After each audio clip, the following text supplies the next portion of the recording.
This is 14 Plus Academies, a part of Leeds City College. We currently have 220 learners, and it started 10 years ago with just 13.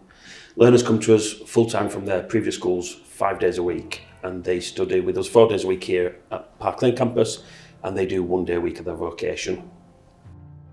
The research that the AOC is leading is critically important for the next steps of 14-16 in FE. We know there's a growing demand for something different to mainstream environments, and we believe this model is it. At my old school it was 35 plus people in one class, but here it's not as large and you get more time with the staff to work on your work. It got to the point where I hated going to school and I'd pretend to be sick all the time, and then I saw the leaflet and thought I'd see what it was about, and then on the open day I was like, I need to go here. Going back after lockdown, his mental health was just shot. The only thing I think that got him through year 9 was the fact that he was putting an application in here, and I just don't know where we'd be mental health wise. It upsets me even thinking about where he might have been without college. When you find a note from your child saying that they don't want to be here anymore, that's a turning point that you can't turn back from. And thankfully, 14 Plus saved her. Saved us, actually, as a family. What we've tried to create is an environment that's preparing them for the future and their world of work. And yes, we need to make sure that they're dressed smartly, but we don't need them all dressed the same. We need to make sure there's respect there, but that doesn't come from saying sir or miss. Playing music on the corridors. What we're trying to create here is an environment that they feel safe and accepted, that is more normal in relation to what they're going to have for the rest of their lives.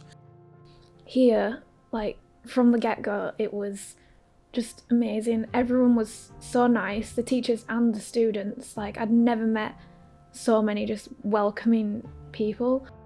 One thing that college has decided to help out on is MindMate, so it helps with anxiety and your mental well-being. Since doing that, my mental health has been through the roof. It's been so good, and I don't stress out on little things anymore.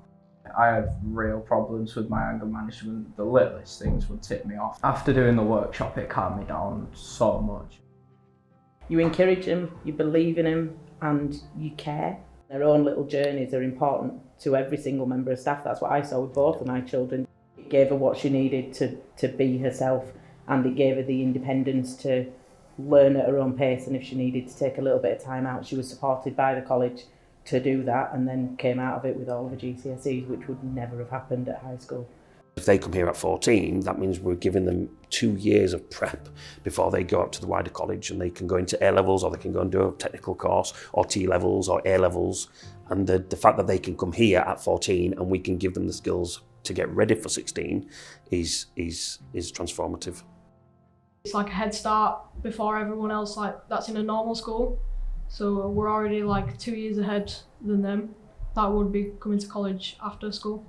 The work experience part of it is invaluable. That's how Billy's got his job, and he's he went there about a month after he left here, I think, and he's passed his driving test. He drives himself to Sheffield a couple of times a week. He goes, he works his full-time job, and he gets up, and I think the college teaches them not only their education, the core education, but life skills. When I first joined, I had no self-confidence. I was very shy. I was very personal. I was struggling to speak to another student when I first joined. But as time's gone through, as I've gone through my first year, I've gone from speaking to no one, speak to anyone. When Ella first started here, she wore bilateral cochlear implants, and she constantly wore her hair down. Didn't want anyone to know, no friends, only class teachers, because they obviously needed to know. By the time she left, she was more than happy to tie her hair up. She was more than happy for anyone to know that she was deaf, and is now massively, massively confident with it. Since coming to the 14 Plus, my grades have shot up so fast in the space of a year and a half. My old school, I wasn't really confident around people, whereas I can be more open here and be more confident around my friends. There's a lot of young people out there that don't want to go to school, but what else are they missing out on by just not going to school? It's a lot more than that, and that's going to affect them in the future and our own futures. My concern is if you don't get a place in a provision such as this, then where does that lead you? We know that we're getting year 10s on 10s in at the start of each year, and for them to be looking somewhere else means something's going wrong in their lives, either through education or through a different trigger.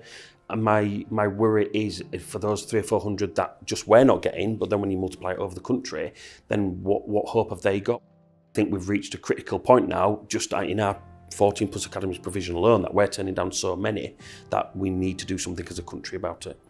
I've had so many of my friends try get in, but I've told them like it's such a big waiting list because so many people realise how good it is here that they just want to leave their old school but they can't. The 14 Plus Academy absolutely works. You've got parents here telling you it works. It needs to continue. There needs to be more funding for other sites to be set up because there's loads of children all around the country that would benefit from this. It makes me wonder, why would you put so much money into a failing system? Why would you not, like, just look around at the ones that are thriving? Like, why would you not put your money into those ones? There's a growing demand and a need for more of us, but the only way there's going to be more of this is if we look at the funding and the importance of having such specialised provisions in colleges and making them a priority.